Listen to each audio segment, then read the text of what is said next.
All right, friends. This is episode 575 of the Juicebox Podcast.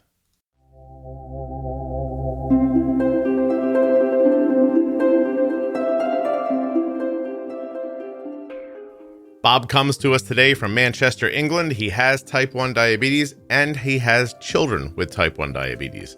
He's an absolute delight to speak to, and I think you're going to really enjoy this.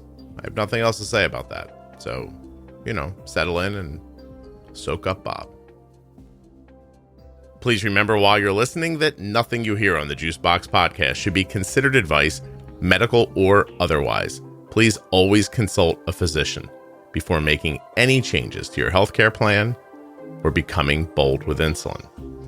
For those of you who are worried right now that I'm going to do a ton of bad British accents and things like that, I don't even do it once. Never. That was it. I shied away from it. I'm embarrassed. But I didn't try. If you're a U.S. resident who has type 1 diabetes or a U.S. resident who is the caregiver of someone with type 1, please consider going to t1dexchange.org/juicebox and taking the brief survey that will help people with type 1 diabetes and support the show. t1dexchange.org/juicebox.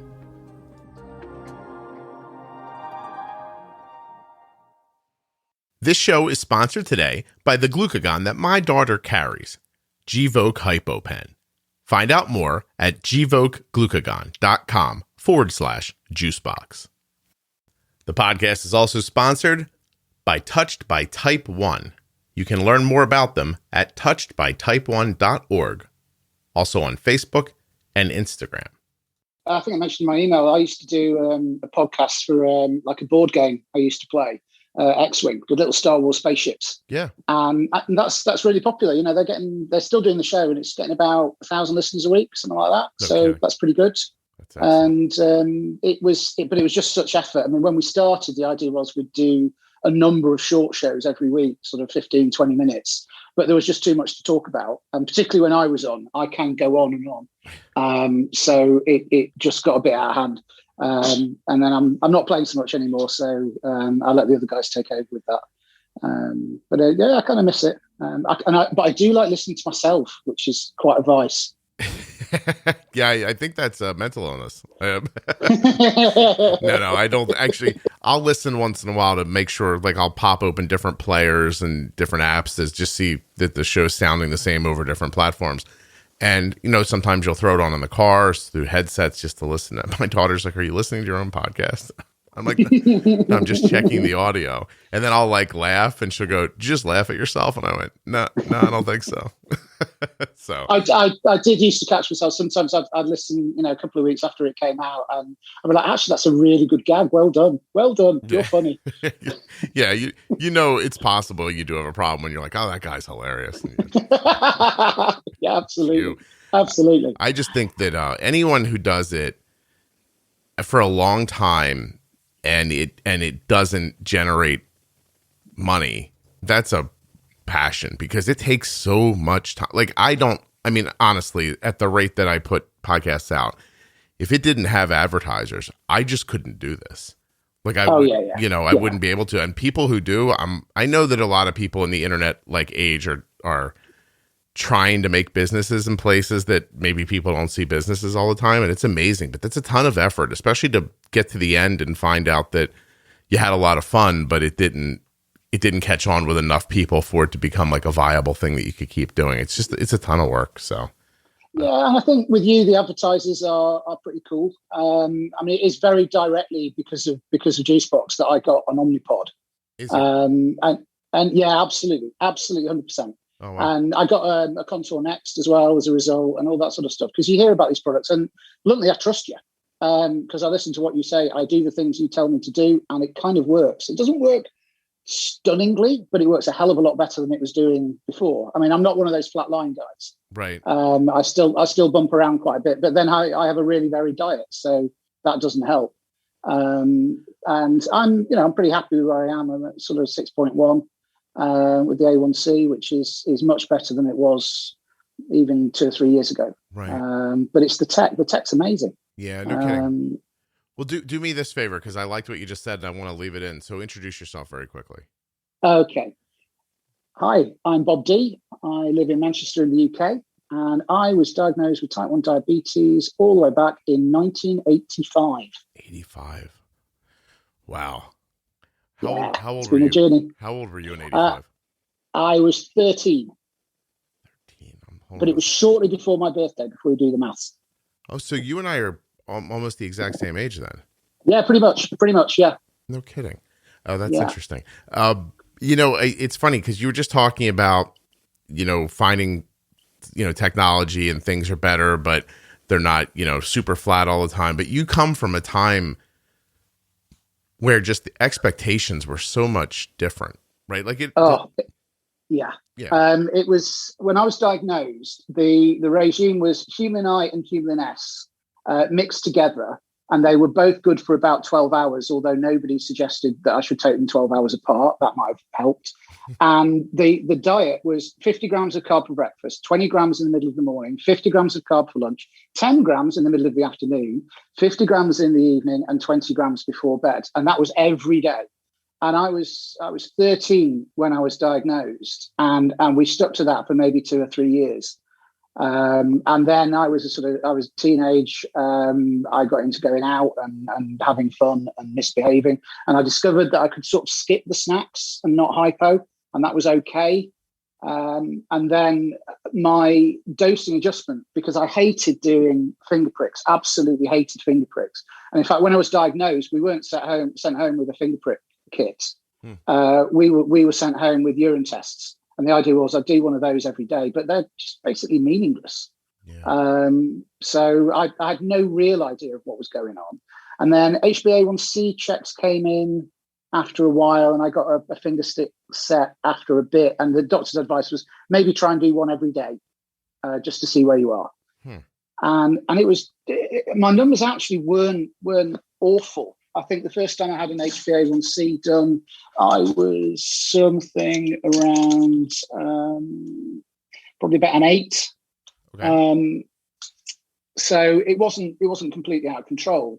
At the school I was at, there was a lot of exercise. Exercise was every single day, 7 days a week. So that probably helped quite a lot. But the only dietary change was don't eat sugar in anything. Any product with granulated sugar in, you just don't do. It doesn't matter whether it's chocolate cake with a load of cream or jelly babies, which are basically pure sugar. Just don't have any white sugar products at all, ever, unless you're low, at which point you can have a dextrose tablet. How long? And that was the regime. And you did that for years? Years and years. I mean, as I say, I didn't stick to the diet so much. And I got to university when I was 18, 1990. And then I had about 10 years where I knew that I should change doses, but the doctors weren't particularly useful on suggesting changes. And at that stage, I was okay. I felt good. The HbA1cs I had were, by the standards of those times, okay. So I didn't go every 6 months or even every year to see a doctor. I'd skip them. I was moving around quite a lot with university. I studied at Oxford and then I had 2 years in London before coming up to Manchester. So what I did was I would just up my dose every now and again until I found I was quite regularly hypo, which isn't smart really with hindsight. Well, it makes me wonder. So if we took the step of defining type 1 diabetes by its management and not the actual impact on your body or that kind of stuff, if we just defined a disease by its management, you have a completely different diabetes today than you did then. These two things they don't recognize each other at all. It's been kind of a step change. I moved in, it was only probably about 2010 that I moved to Lantusclargine and Nova Rapid, the traditional sort of modern basal bolus technique. And that did help. But the problem again with that was they wouldn't tell me what doses to use. And they just sort of said, well, see how you get on, see what works, do plenty of finger sticks. And I'd always been very much, don't talk about diabetes. I am not disabled. I don't have a disability. I can do anything. And, I did. My wife and I, we traveled all over the world. I did bungee jumps in New Zealand. I flew from Manchester to Las Vegas for 48-hour weekends where I didn't sleep. I did when I got on the plane. I had a generally sort of crazy time for my young adult life until 2010. They sent me home with the new regime, basal bolus, and said, see how you get along. And there wasn't really even a broad idea. I didn't know whether I was taking 40 units of basal or 20. So I just sort of experimented a bit and worked it out. And at that stage, I was still having some pretty catastrophic hypos. They now happily are a thing of the past. But over time, I've been hospitalised a few times. And my wife still talks of the time when, ambulance guys would come out. And I don't think of myself as a particularly sort of big or strong guy, but it would take two guys to hold me down while they got some glucagon in me. Because I'd be thrashing about so vigorously. Yeah. And one thing was I never learned to be particularly terrified of hypos in the way that some people seem to be. Dead in bed was not a phrase I heard when I was introduced to diabetes. And it wasn't a phrase I heard until the last 5 or 6 years. I understood they could be lethal, but that happened quite a bit, and I seemed to get over it, and that was okay. I mean, it's obviously a very bad idea, but it was the management just wasn't great. No, that's fascinating because you lived through a tectonic shift in the way insulin worked, and so many people have that I've spoken to. But I mean, you really were. I sort of put it the same way every time, but they basically gave you some insulin and then told you eat on a schedule, eat about these many carbs. And if your A1Cs were in the 8s, then that makes, let's look for a second. I'm going to pull up this thing real quickly. Never really thought about it like this before. But if your A1Cs were in the 8s, then your average blood sugar was like 183 that was an average, or 10.2 for people living outside the States. So that's your average blood sugar. And you have no real idea if you're achieving an 8 A1C because you're 50 for most of the time and 400 most of the time. The variability was never even, you couldn't measure it, so there'd be no way to track it. I did know at that stage that you didn't want your HbA1c to be too low because that would suggest that you're having too many hypos. And there are still some dinosaur doctors around who say that kind of stuff. Yeah. Because if in those days, because you couldn't really measure time in range or the level of fluctuation, the only way you were getting an HbA1c low was by spending a lot of time too low. Yeah. And then you'd bounce back up high. And so it was actually discouraged to be too low. I think I had something like the equivalent of about 7.5. And the doctor was like, well, you don't want to go a lot lower than that. You'll be hypoing a lot if you do. And that, it was just a different time. Yeah. And I think what people don't get now is how really difficult it used to be. I always sort of thought that I probably won't die with diabetes, and the stuff that they're doing with the drugs now is pretty incredible. But it's more, I'm actually in a really good place with it because of the technology, compared to how things were really up to about, really till my daughter was diagnosed herself in about 2015. Right. Is that what? So you weren't even using like faster acting insulins until that time, right? I'd got onto NovaRapid maybe. I don't remember exactly when it was. I think it was about 2010, 2011. And I remember I go to Glastonbury Music Festival most years, and that's like a huge 3 square mile site with 300,000 people on it, and it's all complete mayhem. And it's one of the few music festivals where it's just like a single site where all the camping is enclosed with the stages, and there's like 90 stages. And I remember being there in probably 2007, and I'd gone out for like an early morning walk and left my insulin at the tent. And I remember thinking, I've got needles on me, but I don't have my vials of insulin. If somebody stops me at a music festival for whatever reason and finds I've got needles on me without any insulin to go, no, that's the reason, I'm going to have a very uncomfortable day. And I remember the rain started and it was like really quite dangerous. There was lightning coming down and all sorts of stuff. And they closed off parts of the site and I was stuck away from my insulin. And there was just no flexibility in the regime at all. So the potential for that being a problem was really serious. Whereas with a bolus basal, well, yeah, okay, you've had your basal, but take your bolus when you get around to having some breakfast. It's fine. And so yeah, that was 2007, I think. So it was only after that I got into the faster acting stuff.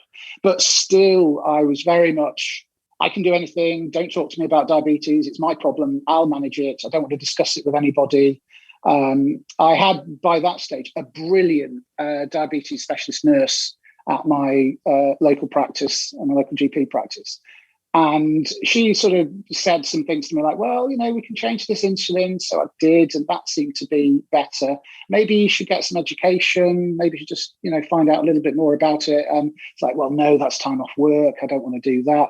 And I'm fine. Look at my HbA1cs. They're actually okay. Because I was still living in a world where an 8 was really pretty good. Yeah. Well, it's interesting, isn't it, that when you really look, like now from this distance away, that even at that time, it's not as if, I wonder, I'm trying to think of how I want to say this.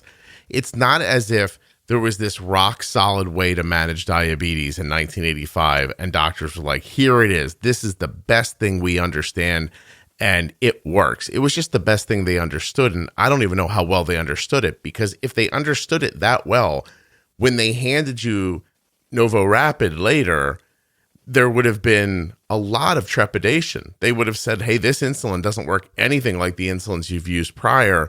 This is going to be a dangerous situation. We really need to figure out what this, but they were just like, here it is. Now you figure that out. Yeah. That's exactly how it was. And it was a little bit scary. I remember the first couple of days I was traveling to Liverpool to do some work, and I was on the train and thought, I do not feel good. I really don't feel good. And I remember cramming sugar in before arriving at the meeting, whatever it was I was going to. And it was quite scary making the switch, because I thought I was doing okay. I thought I'd solved diabetes. I'd solved my relationship with diabetes back in 1985. And it was as good as it was going to get. So just deal with it. And I didn't really pay a lot of attention to it. And I think with hindsight, I now feel really lucky that something quite serious didn't happen to me. Yeah. I mean, I go and do my kidney checks and my eye checks and stuff, because I remain terrified of protecting my sight. Well, my sight is super important. No, of course. And but besides the long-term things that you're worried about, I find that transfer from those older insulins to the newer insulins, there are an entire generation of people living with type 1 diabetes that live through that, who are all lucky to still be standing because of the lack of training they were given about how to use a new insulin. And I'm saying that I don't think that many doctors knew the chasm that stood between regular and MPH and, a faster acting Novolog or Novo Rapid or something like that, that these were basically two different drugs. Just because they're both insulin didn't make their function even very similar. I mean, before you were just putting in a bunch. You were basically throwing on a heavy weight of insulin on top of you and then just eating at certain times to prop it up. But now they're giving you insulin that works quickly and draws your blood sugar down really fast.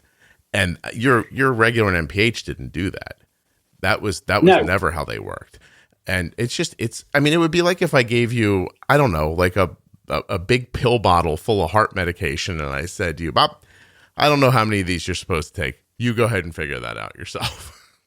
Yeah. That's pretty much exactly what they said. Yeah, crazy. Because they didn't know. And well, CGM wasn't remotely a thing at that stage, so right. You could either do finger pricks every half hour, forget that, or you could wait until CGM came along and try and understand diabetes. Right.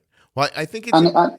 I'm sorry. I think it's important for people to hear, because there is a difference between the machine that is healthcare and you and your personal story.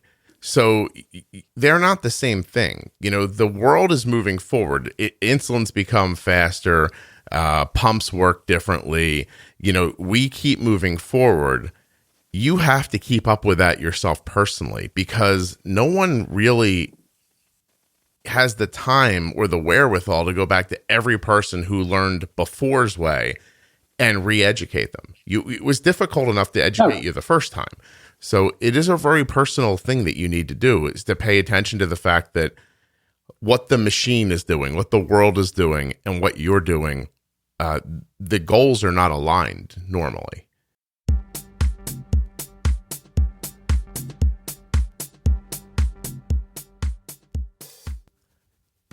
Dancing for Diabetes from Touched by Type 1 is approaching very quickly. It's happening on November 13th. Have you gotten your tickets yet? Have you?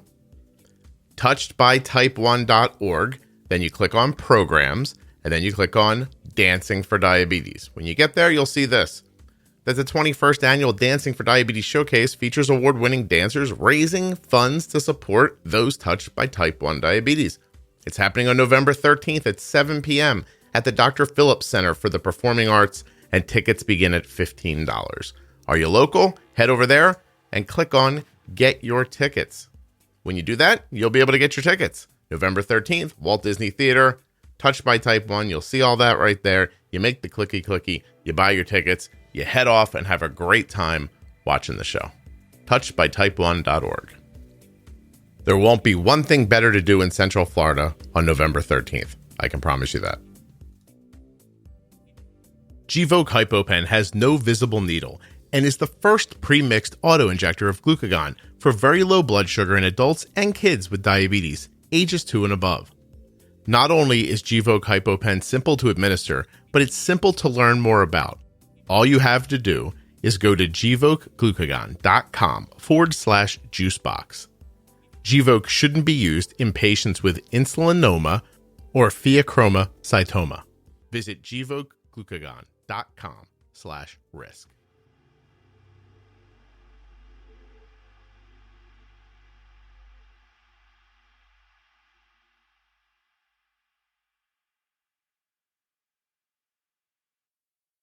I mean, in practical terms, it's considerably easier to do that now because we have an internet. Yeah. And, you know, it's really easy to reach out and speak to people and meet people like me, which was just impossible 10, 15, 20 years ago. I mean, I remember going to university and there was second year, there was a lass who was a first year student. She said, "Oh, I gather that you and I have something in common." And she said, "Oh, well, I've got diabetes too." And I was like, "Look, I've never had a conversation with somebody else with diabetes. That's not part of my life. I like to share with anybody else." And I never spoke to that girl again. And looking back on it, I think, you absolute cad. You know, what a foul thing to do to any other human being. And she was reaching out and trying, probably the first person that she'd ever met who had type 1. And there she was, new university, 200 miles from home, and trying to reach out and make friends. And I just thrust it away from myself because I just thought, I'm not going anywhere near this. Wow. Yeah. I do my injections, I eat my food, and everybody else can forget about it. It's not their problem. And that is part of the problem with education and the way that medicine's moving forward really quickly, and people aren't receiving education at the same pace as scientific developments are moving forward. And that's a real shame. I mean, there's so many people who are struggling. And I just think that's just not necessary. You don't need to do that anymore. Yeah. You know, you learn a little and get the meds. You have to have the energy and the information and the confidence. And there's just a lot you have to have before you start. And it's difficult to collect up all those tools when you don't even know what half of them are supposed to be. And you're already struggling. Like, I mean, I'm obviously you felt badly enough about it, but I'm thinking about that girl, like, you might have been like, to her, you might have been a lifeline to her, and you guys were just in two different places. And she's, you know, gosh, you think like maybe it was hard for her to say that to you. And then, you know, it does make you wonder. And I'm not talking about you personally. I'm talking about everybody in general. If everybody feels that way and there's no one to reach to, and how do you find these people? Like you said, prior to the internet, there's no one out there. You can't make those kind of connections. Well, I think it would be interesting to know from you, if you have perspective on it, because you lived for so long the way you did, and then you had a long transition through faster acting insulin before you got to see data that helped you understand it. Are you fundamentally a different human being today than you were then because of insulin? Yeah, I think, well, for me, the big step on the journey was when my daughter was diagnosed when she was 13 years old, about 5 years ago. And we'd been away, I think, and the kids had been staying with my mum and dad, and we got there, and my mum said, look, she's drinking an awful lot of water, and I think you probably want to test her blood. And I got because at that stage still finger sticks, got the finger sticks set out, and she was 20 something. And we drove her to our local hospital about an hour away from my mum and dad's, and there was quite a lot of tears in the car on the way home. And we knew then that she was joining me in the tribe. My wife was quite upset about it, partly because I'd had such not a bad attitude, but I'd been so private about it. It just wasn't something I wanted to be discussed. And my wife and I very rarely spoke about diabetes, even after something quite dramatic had happened, like the paramedics turning up. And I would just get really angry about any discussion of it. And we walked into that hospital, and she was diagnosed. And I just sat there thinking, well, I know all this stuff that they're about to tell her. I know what I'm doing with this basal bolus business. And I sat there and listened to the education that she was getting, which was really pretty good for a newly diagnosed. And after an hour or two, I started listening, and I realized that in the, whatever it was, 30 years since my diagnosis, actually the doctors have been doing quite a lot of work. Yeah. And they'd learned quite a lot of stuff. And it was stuff that I really needed to find out more about. And that really changed me as a person. It wasn't so much that the insulins had changed, because I was still walking around in the dark without being properly educated. And her diagnosis really changed how I felt about diabetes, because I knew that it was going to be a part of her. It was going to be, whether she liked it or not, as integral to her as her eye colour or how tall she is. And wishing that she was taller or shorter, or fatter or thinner, or that she had different coloured eyes is just wishing. You know, she's not going to grow any taller, and she's not going to be any less type 1. And at that point, I stopped ignoring it, because with a 13-year-old, it was impossible to ignore. And I started to kind of think, well, I can either hate this, or I can get with it and do well at it, not just for her to make sure that her numbers are as good as they can be, but also for me. And I went in for another meet with my fantastic specialist nurse, and she said, well, you should do this training course. And they have a 4-day training course they do locally, and it's a single day over about 4 weeks. And I went in and sat down in a room, and it was the first time I had shared my life with diabetes with anybody else. And it was a slightly odd experience, because I was the only bloke there, and there were 10 people in the room, and this was for quite a long period, and I was the only guy in the room with predominantly middle-aged women, some a little younger, for 4 days, just talking through diabetes. And I think maybe because it was predominantly women, there was more discussion of feelings about diabetes with the education. And it just opened my mind completely to the fact that I'd kind of been hiding from it for 30 years. I hadn't really got to grips with who I was. I'd had quite long periods of pretty bad depression after the millennium. And they were, reasonably serious. I knew what time the last train from London past the railway station, which was a mile away from my house, just in case I ever decided to go and stand in front of it. I'd given real thought to I can't cope with life. And really, I hadn't analysed it in that way. But in fact, wasn't dealing with my diabetes. I wasn't embracing it. I wasn't getting on board with it. I felt that I wasn't in charge of my own body. Stuff would happen that I couldn't predict that might well kill me before too long. And I was really struggling to deal with it. But then when my daughter was diagnosed, she sort of opened the door for me to start liking is probably the wrong word, but certainly accepting diabetes into my life. And it's almost a religious thing for me. Did you do it? Did you do it for yourself, or did you do it for her, or do you not think about it that way? Sorry, say again, Scott. I'm wondering if it felt like you were doing it for yourself or doing it for her. I mean, do you look at her being diagnosed and think, oh, well, this is going to be her life. She's going to hide a part of herself, pass out a lot, and be depressed. Like, did you look at her and feel like your experience was going to end up being hers if you didn't do something? To an extent, I think that probably puts it a bit higher than how I felt, because all right, diabetes is a massive pain, but I've had a fantastic life. I mean, I talk about the depression, and that was just so illogical.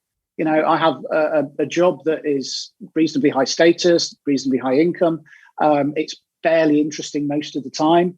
I live in a lovely part of the world. There's a load of pubs within 3 minutes walk from me, which suits me down to the ground.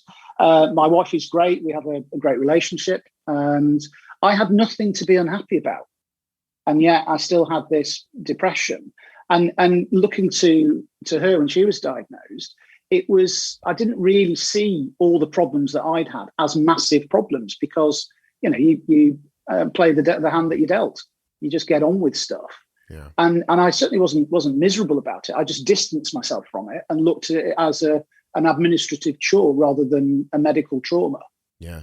Even though we were having paramedics around at 3 o'clock in the morning. That's why and it's kind of weird. Yeah, that's why you couldn't talk to the girl at school, because you didn't have any real feelings about it. It was all nuts and bolts. You were just taking the steps that you were supposed to take at the right time and then never thinking about it again. I imagine that for most of your life, most of the day, you did not consider diabetes at all. No. I would go for, it became almost an automatic process where you're having this many units in the evening, this many units in the morning. Try and make sure you remember to have lunch, otherwise you might go low.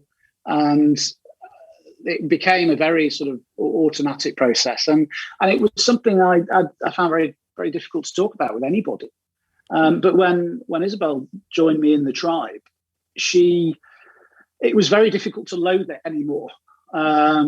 She is an amazing girl, and it's very difficult to dislike any part of her. She's a phenomenal young woman, and I'm extraordinarily proud of her, like every parent, I guess, of their kids. And if she has diabetes, then I'll be extraordinarily proud of everything she does with her diabetes. So if it doesn't make her smaller, it makes her bigger. It doesn't make her weaker, it makes her stronger. Right. So it tangibly speaking, if you ignore your own diabetes, or you allow yourself to treat it like it's not a part of you, then you can't treat your daughter the way you want to treat her. You can't see her the way you want to see her, and how you have seen and treated her prior to this. So that's the shift right there. Like, her diabetes probably saves you from the rest of your life being segmented up like it was. Yeah, very much. Yeah. Very much. And it was really, I think, psychologically, her being diagnosed made me engage with it, because I enjoy engaging with her. I enjoy being part of her life, and it's big for me. And I couldn't take diabetes away from that. So that prompted me to go and get some education and sit in a room with people like me, many of whom had been through the same kind of experiences at school and through their 20s with these older insulins. And we all had the same kind of common experience of not really knowing how to deal with it. And we had this education, and it was just mind-blowing. So it didn't work, but it was just, the ideas were fantastic, and the knowledge was fundamental to everything I'm trying to do now. Yeah. But it did not get me to where I wanted to be. Well, I'll ask you about that in a second, but it's just fascinating that, like, a personal human connection is really what you lacked. And it's just so, it runs right through every part of life. It's one of those things that sounds obvious when you hear it said, but yet it troubles and weighs on so many people. Just isolation of any kind can be so difficult. I'm very much reminded of the notes that I get from adults who want to tell me about how they've had diabetes for a long time, and that the podcast has allowed them to hear people with type 1, and they'd never met anybody with type 1 prior, or something like that. It's just very cool that you and your daughter got to be the beginning of your own little community. Then you branch out. So you go to this class, but the class, you said, as probably cathartic as it was for you emotionally, it wasn't that valuable management wise. Well, it wasn't, because the sea change on management is CGM. When I say CGM in the UK, Libre is huge because it's NHS funding, whereas getting Dexcom funding on our system is really very difficult. So everyone's using Libre, and that really enabled me to manage my diabetes actively. But just the teaching I had at that class as to how insulins were working and as to how you could judge basal and bolus and get them into a better spot was really useful. And the dietary advice about how carbohydrates worked and how mixing carbohydrates with fats and proteins would alter the impact of those carbs was just really valuable to enable me to understand why my body was doing some of the things I didn't want it to do. I didn't really have a solution at that stage because it's bumping and nudging, and it's very difficult to bump and nudge with finger sticks. Yeah. You need to be doing an awful lot of them.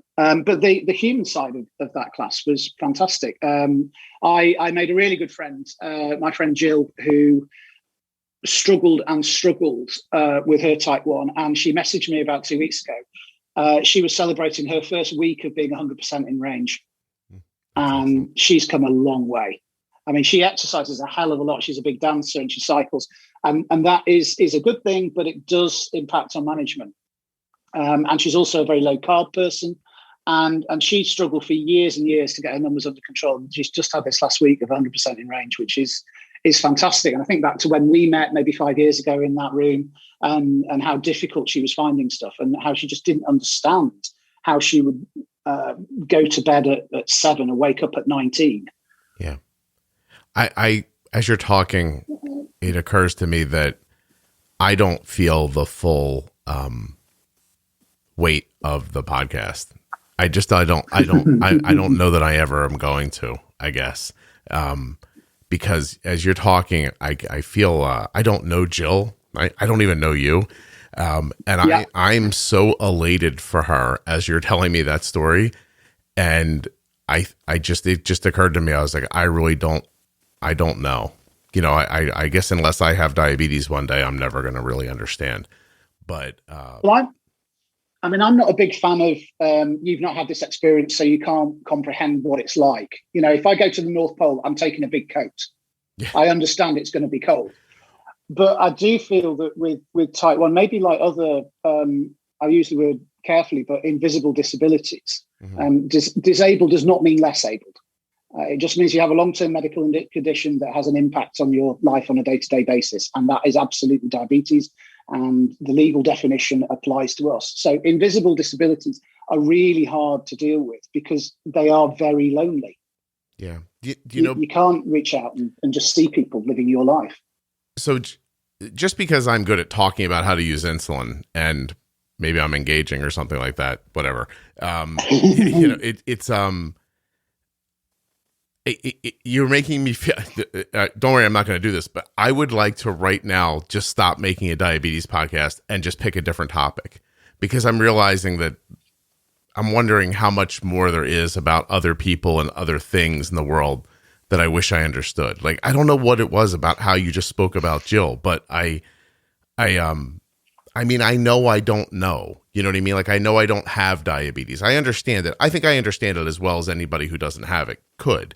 Yeah, right. I'll give you that. Thank you. But I don't.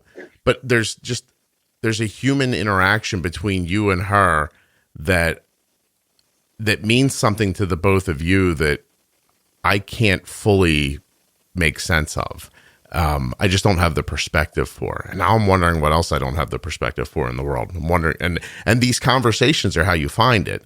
I just want to keep having more conversations with people and trying to figure out more about the stuff, I guess, that I don't intersect with in the normal part of my life. I don't know. It was very nice what you just said, and it made me feel good. I might be a little unclear right now because I got thrown off a little bit emotionally. Well, I think something that you say about the podcast episodes is that the ones with people talking are amongst the most popular. Yeah. And that, I think, for a lot of people, maybe because they are the only person that they know who has diabetes, and listening to all the hundreds of people that you've spoken with, and listening to their stories and how they're managing and how things are, and just a massive array of life experience. Right. Diabetes doesn't stop anybody from doing anything. Yeah. It really doesn't.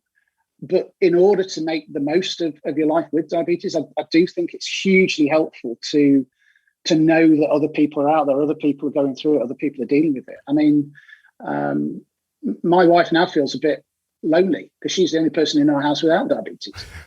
Well, that's a good loneliness, I guess. But it really is. I don't know. It's. I mean, you said something a second ago about that people find the conversational episodes more.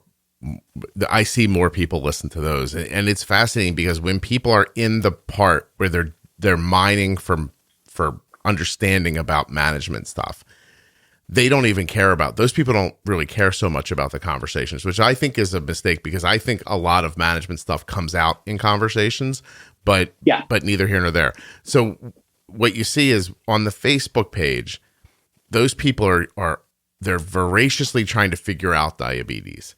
And if I were to go up and say, hey, I have an episode, I've done this before, just kind of to amuse myself. I'm like, tomorrow I can put up a pro tip episode, or I can put up a conversation with a person who is, and some description of a person living with type 1. Overwhelmingly, those people in that space will want the management conversation because that's the part they're in right now. Like it's fascinating that you could live for 15 or 20 years with no real idea of management. And now because of measurement tools, you actually have a real chance of figuring it out. And I just hope that after those people figure out that management stuff, that they don't do what you did and just see diabetes as pull lever A, throw switch B, go live life. I think that you can't ignore the emotional part of it. You're not going to ignore it out of existence. It is going to come get you in some way, in some form. Oh, yeah. Right. Yeah. I mean, I also, for me, I like a bit of technology. I like tinkering with stuff. And I almost look at myself as like an old car in the garage that I'm constantly working on to make it a little bit better. And it'll never be finished. I'll never drive it out of the garage. Just like I'll probably never lose the diabetes. Maybe, who knows? But it's probably just going to stay in the garage, and I'm always going to be out there making sure the spark plugs are working or the carburetor or whatever it is. And I like tinkering. I like learning more and getting better at diabetes. I do too. And you can. Yeah. I don't know. I do too. I love when somebody says something that makes me think like, oh, that's a great idea. Like look, I understand how impactful fat is in a diet, right? And how it changes carbs and everything. I understand it backwards and forwards. And yet when you said it earlier, it meant I found myself like inside thinking, am I paying close enough attention to that? Like then, and just that little like spark will make me pay better attention to it moving forward. And that doesn't, and it doesn't happen if you and I don't talk like this. Talking is the way through it. I mean, I love also sharing knowledge. I love learning, and I love other people learning. I'm working mentoring someone else at the moment. She's a lady who was, I think, 53 at diagnosis, and she started out. I started chatting with her maybe 3 months ago, and she was permanently out of range. I mean, her average blood glucose must have been something in the 200s. Yeah, I mean, it was just crazy. And now she's having days where she's in certainly 70-80% in range. There is still a problem with the basal. She's crashing a lot at night, and that's not good. And we're trying to iron that out. But it's just talking about ideas and working it through. And I mean, as an amateur, I've got no medical qualifications. If I'm talking to somebody about the insulin they're taking, I will be super careful, super careful. And, she's going to get Libre 2 soon, so she'll have an overnight alarm. And that will give me more confidence that nothing terrible will happen if we make some bigger changes. But she can't get enough time with her doctors and nurses for them to see the changes that she needs to make. Mm-hmm. Are you happier now than you were in the past? Oh, God, yeah. You are. Oh, unbelievably. I mean, it got to a stage, just to finish the family story. My son was diagnosed. In fact, at the moment I got that call, I was doing a commentary on a board game, a sort of high level tournament, and they were halfway through the game. I was chatting about what they were doing on the board, etc. And then I got this call from my wife. Matthew's drinking an awful lot of water. I've done a finger prick and I've washed his hands, and I've done another finger prick. Then I did a finger prick with a different machine. I'll meet you at the hospital. So 12 months ago, he got diagnosed, and he is honeymooning beautifully at the moment. I think still his numbers are lovely. Right. And we rolled up at the hospital, and by that stage, I got enough education, enough confidence that I felt like I was the one educating the nurses. They would come and ask me questions, and that felt very flattering. But it also felt that I'm on top of this now. I'm in charge of diabetes because I've put the hard miles in of reading the books and reading Bright Spots and Landmines, reading Sugar Surfing, finding and getting over the depression as well, which was huge. Yeah. Because once I felt in control, that kind of melted away. Huh, Bob, you're diabetes super spreader. There's definitely some sort of connection. I was diagnosed at 13 years and I think 11 months. Izzy was 13 years and 10 months, and Matthew was 13 years and 9 months. And I think that's just because we were a bit more astute to seeing the signs with the kids, right, than when I was first diagnosed. How about in your family before you? Anybody else? No. I had a grandfather with type 2, but that was as close as we get. Nobody thyroid? No thyroid. I have a cousin with really serious arthritis, which apparently has some autoimmune connection. Yeah. But there's no particular family history of type 1 before me. Wow. Look at that. And now, did you get all your kids, or do you have more kids? It's just the two, the two kids. So I've got the full set. Yeah. I've got one of each, and I said to the consultant, I saw her one evening after Matt was diagnosed. I brought you another one, and she seemed less excited about that than me, which I was disappointed by. Do you have those sandwich cards in England where you go into a shop and you buy 10, and they punch it one time, and once you get to 10, you get a free sandwich? Yeah, loyalty card. Yeah. I do know the team, the paediatric team at our local hospital, pretty well. They're fairly conventional. They're good doctors, but they're a little bit conventional. And Libre, the medics who've been doing this job, their jobs of endos for 20 years or something, are now having to relearn everything. Because kind of all the stuff before Dexcom and Libre just doesn't matter. Right.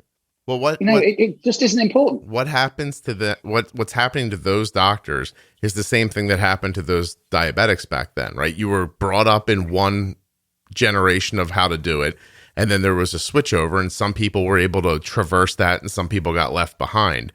And now the same thing's happening to doctors. The CGM technology is obviously it obviously elevates your ability to manage diabetes tenfold. If it's got to be more. Really. It's night and day. Right. I mean, it's just a different way of life, and it means I use Libre with a Meow Meow, so it talks to my watch, and I can just look at it and say, okay, I'm 5.2 right now. That's pretty good.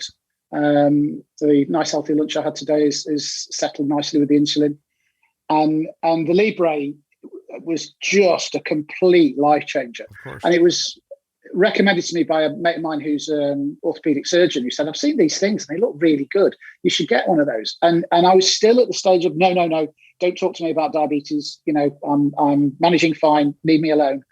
And it was, I think we had that conversation a little before Izzy's diagnosis. And I got hold of Libre probably maybe 6-8 months. I had to pay for it at that stage, but it was just so good. I was like, I will stop the mortgage payments. I will stop the pension payments, whatever it is.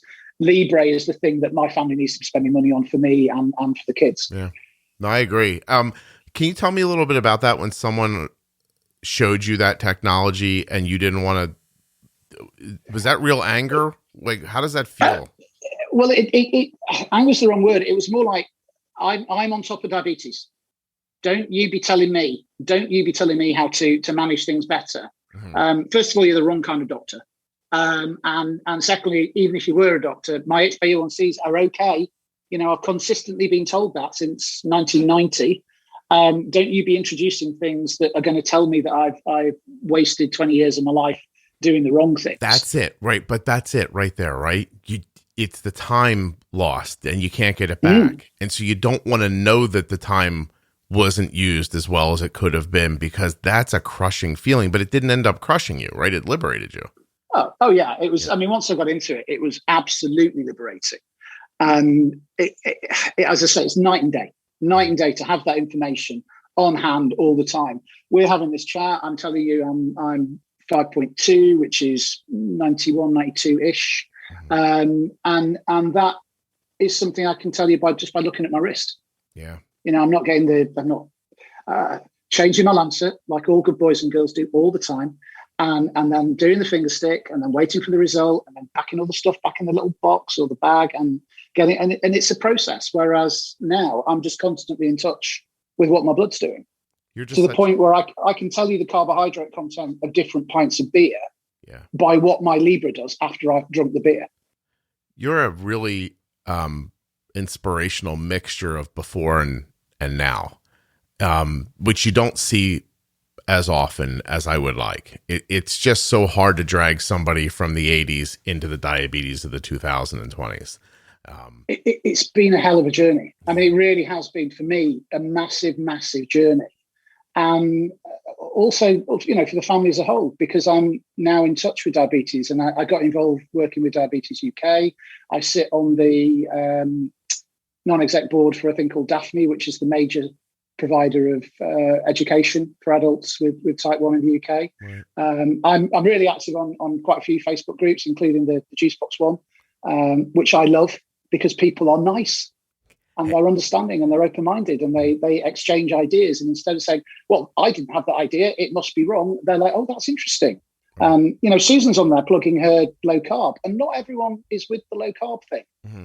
But she's courteous and polite and open-minded and helpful about it. She presents it as a very positive choice rather than, well, if you don't do this, you're all going to die. And it's a lovely space. It's a really lovely space. And I love exchanging ideas. I learn so much. I should knock on some wood and at the same time tell you that as an almost 50-year-old person, I feel silly saying this a little bit, but I am as genuinely proud of how that Facebook page operates as I am of almost anything else. It is really uncommon for that many people to get into one space and talk so well about any kind of topic. It just, especially on social media in general. So yeah, I don't know how much credit I can take for how it works, but I'm just thrilled that it works the way it does. I think for me, part of your philosophy is about open-mindedness. It's about using the tools available to get to the place that you want to be. And whilst it is a sensible and reasonable goal to get your blood glucose in normal range all the time, and that's definitely the ambition behind what you promote and what you teach, the ideas behind that, it's not well, you have to do it like this. You have to make sure that you have these vitamins or you don't eat those foods. It's all about doing what works for you. Yeah. Well, and I think people really get on board with that. In the history of my life, I have not seen one dogmatic thing work out well. So just haven't. And this is too important for people to fight about. Like we don't have 5 years to figure out who's right. We don't have 10 years to decide which eating method. People make this mistake of when the first time they happen upon something, they believe it's the first time it's happened in the world. And because because you know what I mean? Like, when you meet a 23-year-old that's like, I don't think these politicians have my best interest at heart. You're like, oh, did you just figure that out? You're fascinating. You're right on top of things. Finger on the pulse. Congratulations. But like styles of eating, as an example, this is not a new argument just because we've renamed stuff keto. You know what I mean? Like the people had these arguments in the 80s about, and they didn't call it low carb. They just were like, I eat a lot of meat. Like that's, I don't eat bread and I eat a lot of meat. That was how somebody talked about it back then. It's not till until social media came up and the idea of branding something could lead you to making money with it, that people even bothered with stuff like this. But my point is that I've been around the diabetes space online long enough to watch it ebb and flow. And I realized that we're not growing. We're just rehashing the same conversations with different titles. And I thought, why does any of this matter? Like, why is everyone busy trying to figure out the best way to eat or the best technology to use or whatever? Just like, let's get everybody as close to good as is individually possible for them, without making them crazy or torturing them about how they eat or, you know, what insulin pump they use, etc. But it's the one size fits all concept, that this works for me, so therefore it must work for you. And if only that were true, right. If only there was one right answer for everyone trying to manage their blood glucose. And of course there isn't. I mean, at the moment, it seems a lot of people seem to be chatting about which basal insulin to use. And there's been a big study in the UK, which is out for consultation at the moment, comparing the impact of different types of basal insulin. Mm-hmm. And actually, the result of that is a sort of study of studies thing. The result of that is probably going to conclude after the consultation that some of them work really well for some people and some of them work really well for other people. I mean, I really loved Tresiba. By the time I was finishing on MDI before I got to my pump, I loved Tresiba. Mm. And that was by far the best for me.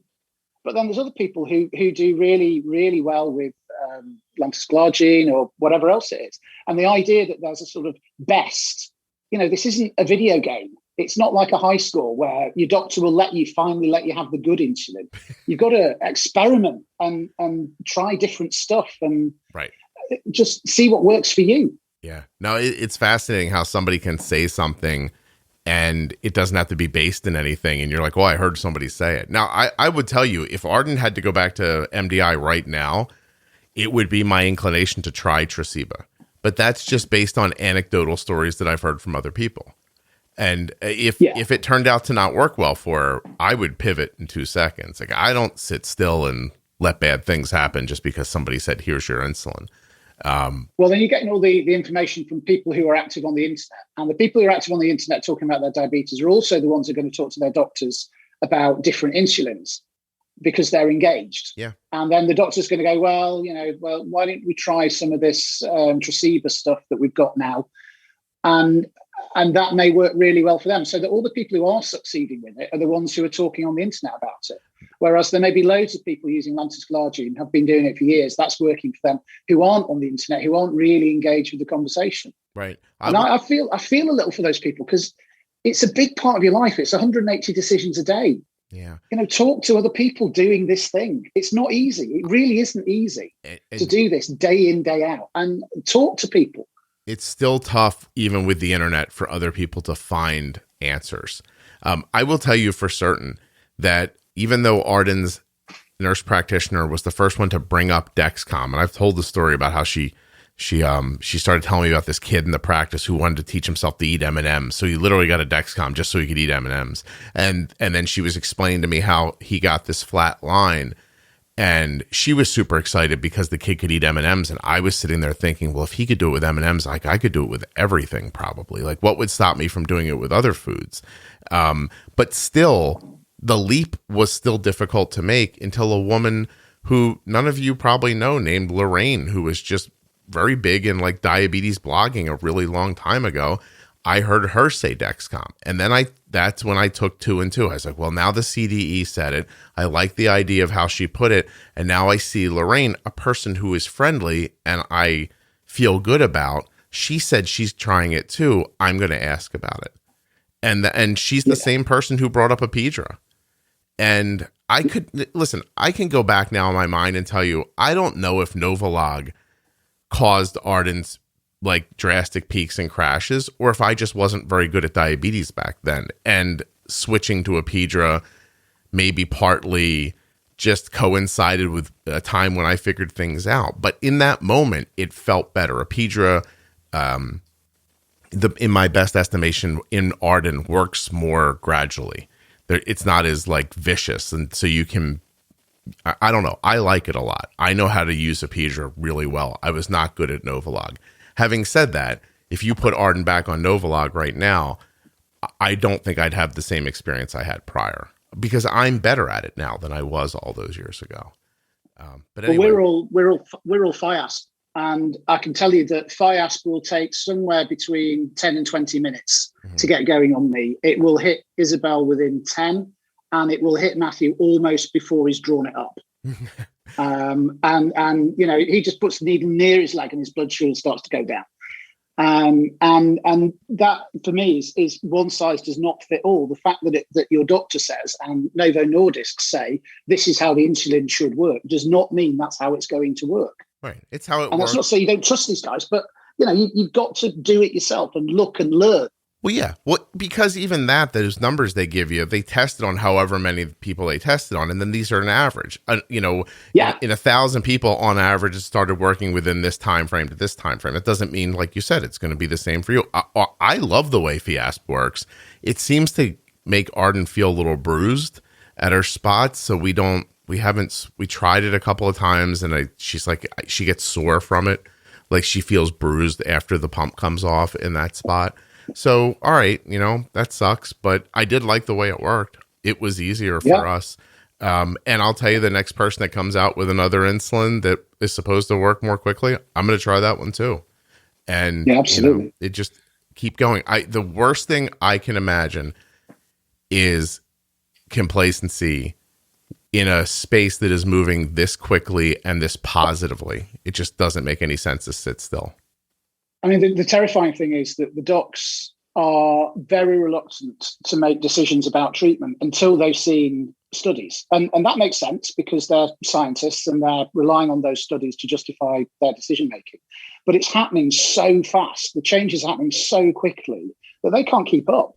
Yeah. I mean, for me, I don't know how excited I'm going to get about it, but the idea of a linear relationship between amount of carbohydrate and amount of insulin is obviously nonsense.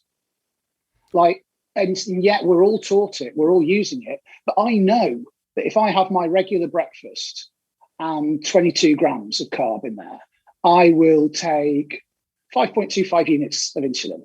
But if I double that amount of carb, if I wake up feeling really hungry and I double the insulin, so I'm at 10.5, then I know that I will hypo 2 hours later because it isn't a straight line relationship for me. So you need all that that insulin up front because of the piling on of carbs, but down the road, that leaves too much insulin in your system still when the carbs are gone. 100%. Yeah, exactly that. Right. And yet nobody wants to talk about finding some kind of differential equation and some sort of software to put that in. Yeah, you're not going to find anybody to talk about that. Well, not when there's variability between people to people. Like what you're taught is it's an amalgam of everything they've learned about everybody that falls as close to the center as possible, that won't cause too many people too many highs or too many lows. It's just trying to keep you alive. It's not trying to keep you healthy. And that's where it becomes personal then. And it's difficult for people to parse out that information and see it. Like you have no idea how many people I speak to who don't see the correlation between different impacts of different foods. Like they'll just say, like, some mornings, I don't know, like it works great. And other mornings I get really high later. How come? I don't know. And then you talk to them for hours upon hours on days and texting back and forth. And then you realize, like, I now know how to ask the question so I don't have to waste the time. But they don't. One day they're telling you about a fried egg they had with a half a piece of toast and a cantaloupe, and the next day it's oatmeal. They don't understand. Why is it so bad one day? I counted the carbs and I put in the insulin, same both days. It didn't work. But people's minds don't make that leap, and I don't not understand why. Like it takes an investigative person to sift through that, and not everybody thinks that way. And it's about the compromises you're prepared to make in your life. We had a thing after the first lockdown in the UK finished, there was a thing called Eat Out to Help Out, where our lovely government decided, and this was quite a nice thing for the restaurants at the time, that they would pay the first £10, about $13 of your meal. or half of the cost of the meal if it was less than £20. So whichever was the smaller. But they were just trying to fill the restaurants because they were worried that nobody would go out because it was post-COVID. And we're finally through the first wave. There's definitely not going to be a second one. Well, look how that turned out. But anyway, we went out. It was for 13 days in August. And we ate out every single day at different restaurants, every single day. There were a couple of days when my wife and the kids went away and they ate out breakfast, lunch and dinner. And of course, when you go out to new restaurants, new places that haven't been open for 4 months because of lockdown, you're trying new foods. And I love challenging myself to get them right. You know, I don't go into meltdown if I hit 200. I do insulin. That's what it's for. Yeah. And I love trying to get ahead of the meal and to work out, actually, I know there's a load of fat in this, but there's a load of rice in it as well, or maybe pizza. I mean, people talk about pizza like pizza's one thing. And the difference between a frozen pizza that you might eat at home and then the really nice Italian restaurant down the road and the big chain pizza restaurant, those pizzas are all different. They all work differently for me. Yeah. They might as well be mastering those. They might as well be three different foods. You calling them all pizza is like calling diabetes in 1985 the same as diabetes in 2020. Yeah, absolutely. Yeah. Absolutely. It's just not the same. And I love the tools. You know, they're great. And I believe in what I call diet positivity. And there is no point sitting around feeling sorry for yourself about diabetes. A lot of people find it hard, and hard things are often unwelcome. But anybody who tries to do a poor you know, when I talk about the kids and they're in the team with me, don't you dare pity my children. Do not dare. They are growing up in a reasonably affluent household in one of the most comfortable countries on the planet, with internet in every room. You know, they may have to worry about the planet in a few years' time, but they are basically the luckiest generation ever born. And they've got to do a couple of injections before they eat. You know, that's do not pity them. Mm-hmm. Diabetes makes them stronger, tougher, more forward thinking. It teaches them to prepare for things, and teaches them self-management, all of that stuff. And I remember when I was at school, I used to have to go and do my injections in the evenings because I had dinner at school in the evening. And there was a teacher there who saw me doing that once, and she gave me this sort of sad smile. And that made me so angry. Yeah. That made me furious. Well, struggle's good. It might not be preferable to get it through your health, but it's how you got it, and there's a lot to be made of it. So that's it. You get you get hardened under fire, right? Isn't that what they say? Yeah, maybe. Yeah. I mean, I think diabetes is science. It's reality. I know that people sometimes don't understand, but the answer to that is improve your understanding. Yeah. You know, and don't spend time going, oh, this disease is terrible. And the people who make me furious are the people who say they don't want to have kids in case they get diabetes. You know, I ask people that question a lot just because I'm interested to hear the answers, and I've got such varied answers over the years. I don't know that I've ever. I understand that you wouldn't want to hear somebody say it, and I understand when somebody says it too. It feels like they're so overwhelmed they just can't imagine it again. And there's people who put it on themselves, like they feel like they gave it to somebody, which is, of course, it's silly and silly and understandable at the same time. Like, I understand you feel that way, and of course that's not how anything works. Like, you don't walk around being like, oh my God, I gave my kid brown eyes, I wish they were blue, this is my fault. Like, nobody feels that, you know, like it's the emotion gets twisted up with the logic a little bit. But it's about looking at diabetes for what it can be, and it teaches you all kinds of things about nutrition. Izzy did an exam at 16, GCSE, which they all do. The grades go from 1 to 9, and 9 is supposed to be like 1 in 1,000 kids will get a grade that high. She walked in and scored a 9 in the food and nutrition exam, food tech, whatever they call it. Yeah. She just got a 9 because she walked in there with so much knowledge about food before she started. Right. And, you know, that's just a bonus from diabetes. And I self-pity is, I understand how difficult people find. I really do follow how hard some people find it. And I think particularly for parents, their kid has not turned out to be having the childhood that they were hoping for. Right. But let's not be all sad about that. They're still having a childhood. They're still enjoying it. 150 years ago, they wouldn't have been. And in fact, 30 years ago, they would have had really bad management and they'd be hypoing all the time. Yeah. And that's not where we are now. Oh, no. Yeah. We like to say that, back in 1920, you would have died if you were diagnosed with type 1 diabetes. There was no insulin, but you were diagnosed in 1985 and it wasn't great for you either. It's only become kind of what it is. I'd have to say in the last decade because of glucose sensing, because of CGM. This is the advance right here. Like, you're living in the golden age of having type 1 diabetes, if that's a thing. That's how I see it as well. Hey, can I ask you a question? Because there are a couple of things that you've said that I have to imagine that I understand. And one of them is that they might have trouble with the plumbing. Are you saying the sewer systems in England are getting old? Was that your inference, or does your house just need new pipes? Did I say that? You said, I'm trying to think of the context in which I said that. Yeah, you said that your kids live in one of the greatest countries in the world. They don't have a lot to worry about, but they might have to worry about the plumbing. Oh, the planet, not the plumbing. Oh, the planet. Oh, thank God. I was like, planet. Yeah. No, not the plumbing. I thought, the plumbing's fine in this house. Is England filling up with shit and I don't understand what's happening? The planet. No. It was the planet. Thank God. It's the thing that I travel in the States quite a lot. We really enjoy life over there generally, and I think that the time will come in a few years where I'll be spending a lot more time there. Okay. And the curious thing is that you describe something called a British accent. Right. And I don't know what that is. Yeah, it's how you talk. There isn't a British accent. Yeah, I know that, but I don't talk anything like somebody from Liverpool or somebody from London, let alone anyone from Scotland or Wales. And they're all places in Britain. And, you get really, really interesting accents like up in Newcastle.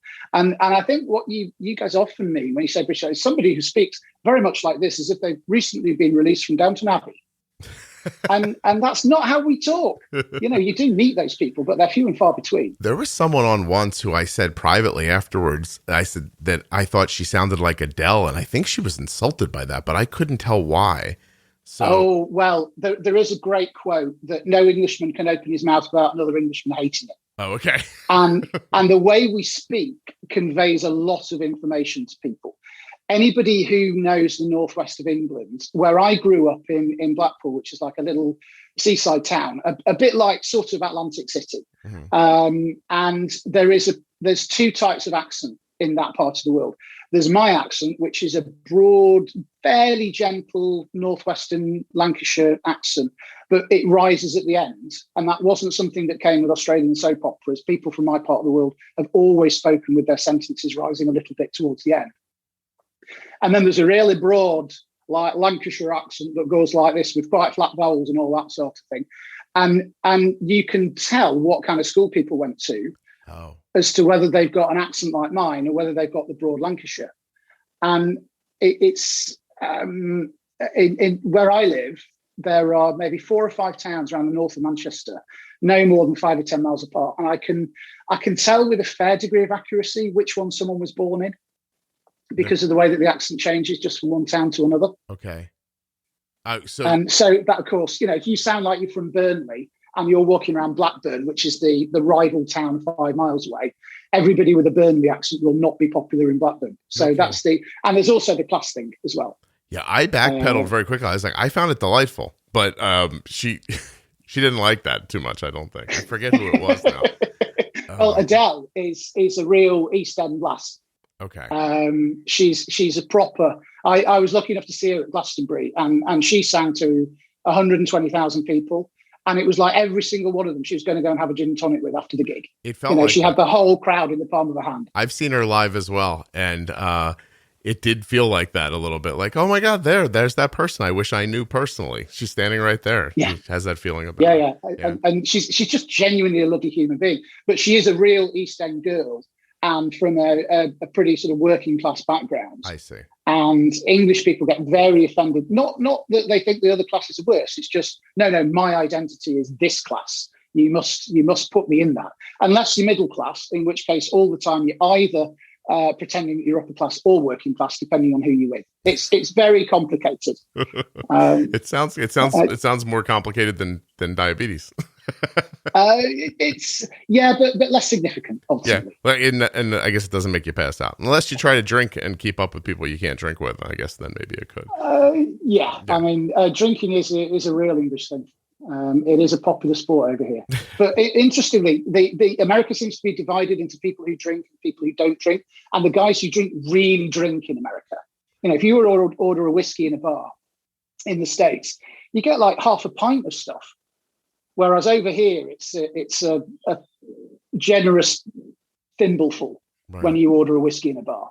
But then everybody, well, no, not everybody by any means drinks, but most people will enjoy a beer or whatever. I remember going to, there was one chain restaurant in the States we were at, and they didn't serve alcohol, and I was genuinely appalled. Like, how can you have a restaurant without beer? That makes no sense. But the drinking culture is very different over here. Yeah, no kidding. Well, I really appreciate you doing this and reaching out and wanting to share your story. And I mean, it's fascinating that you have this like long tail of experience, and then you're also the parent of kids with diabetes too. Like you really have there was a lot of wealth in what you were saying. So I appreciate you taking the time to record it with me. No, that's really kind. That's really kind. And it's a privilege to be on. I mean, you are at the forefront of all of this. And there are a couple of people who are heroes for me with diabetes. And I've had a couple of amazing nurses. And I think what Professor Partha Carr's doing for diabetes in the UK is phenomenal. He is absolutely there fighting for us to get everything we need. And the stuff that you've been doing for us is brilliant as well. So I'm very grateful. It's incredibly kind. I appreciate you saying that. I'm going to stop now because this is where I get weird and sappy. So we'll just push.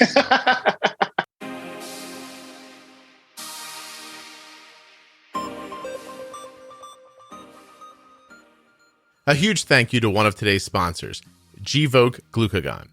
Find out more about Gvoke HypoPen at gvokeglucagon.com/juicebox.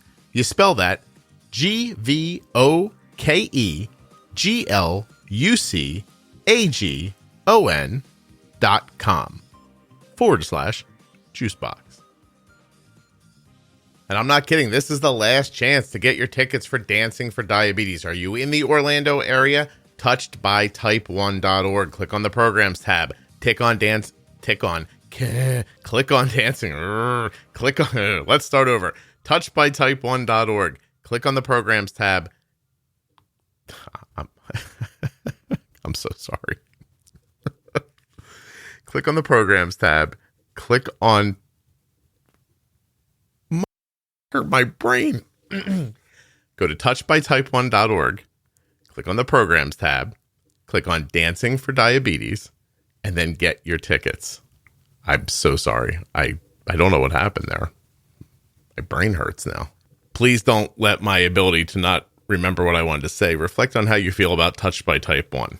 Touchedbytype1.org. They're also on Facebook and Instagram, and they're wonderful supporters of the Juicebox Podcast. You're going to have a great time at Dancing for Diabetes. Hey, if you're a new listener and you're looking for the Pro Tip series, they're at juiceboxpodcast.com. You just click the link at the top that says Diabetes Pro Tip. There's a whole list of them there. You'll also see the Defining Diabetes series there. As a matter of fact, the website is pretty great. I can go to it for a second and tell you more about it. You would think I could do it off the top of my head, but after what we just heard about the Dancing for Diabetes thing, better if I pull it up and show it to you. When you first bring it up, there's links all across the top. Episodes, pro tips, Juicebox Docs, best here we go. Juicebox Docs, best endocrinologists. Those are doctors sent in from all over the world by listeners just like you. There's an A1C and blood glucose calculator. Translates, it's great. Really, you should just check it out. There's a link to the private Facebook group there. Knowing the signs of type 1 diabetes, merchandise, there's everything there. That's not the point. Then you scroll down. There's different ways to listen. There's just links for like Pandora, Android, Amazon Alexa, Apple Podcasts, Spotify, Google, Amazon Music. Any way you want to listen, you click right there. Then a little lower, recent episodes of the podcast. You can click on them. And I don't say this enough, but like here's one, episode 573. You click on it. It's called Adoption and Diabetes.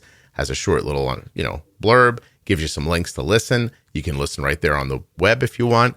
And there's another clicky at the bottom that says click for episode transcripts. You can actually read a transcript of every episode on their pages that are available at juiceboxpodcast.com. We scroll a little farther. It's all the diabetes pro tips are listed there. The great sponsors, Dexcom, Contour X1, Omnipod, T1D Exchange, Gvoke HypoPen, Touch by Type 1, that's there. Then you go down, there's some articles on the blog if you like to read. Do people still read? If they do, that's there. Defining Diabetes series, everything from understanding crush it and catch it, which is a phrase we use in the podcast, to C-peptide, hydration, all the tools that you use every day managing diabetes, described to you by me and Jenny Smith very briefly, I think entertainingly, and helpfully. There's a lot of fullies and LYs in those words. Go down a little farther, there's the Diabetes Variables series, little variables that you're going to run into while you're managing type 1 and how to understand them, sleep, pump site placement, bad sites, growth hormone, a whole bunch of stuff there. Then we get down to the After Dark series. Oh, so much goodness there. Eating disorders, diabetes complications, divorce, bipolar disorder, heroin addiction, bulimia, using psychedelics with type 1, sex, drugs, booze, it's all there. Type 1 diabetes and all the things that nobody else talks about. If you keep scrolling, you're going to come to algorithm pumping, which are episodes all about looping and other algorithm-based pumps, like the MiniMed 670G and the Control IQ. There'll be more coming soon about Omnipod 5 and whatever other algorithms come to be. You scroll down more, some of the more popular diabetes blog posts there. How I got to be bold, how I bolus for Chinese takeout. It's a breakdown. There's a breakdown there of how I bolus for a high carb breakfast.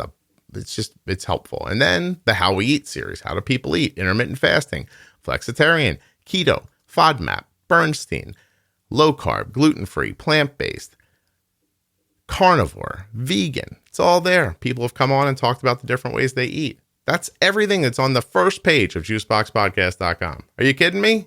You see how much effort I put into that? Why don't you go look at it? All right, guys, I'm so tired now from talking like that. I got to go.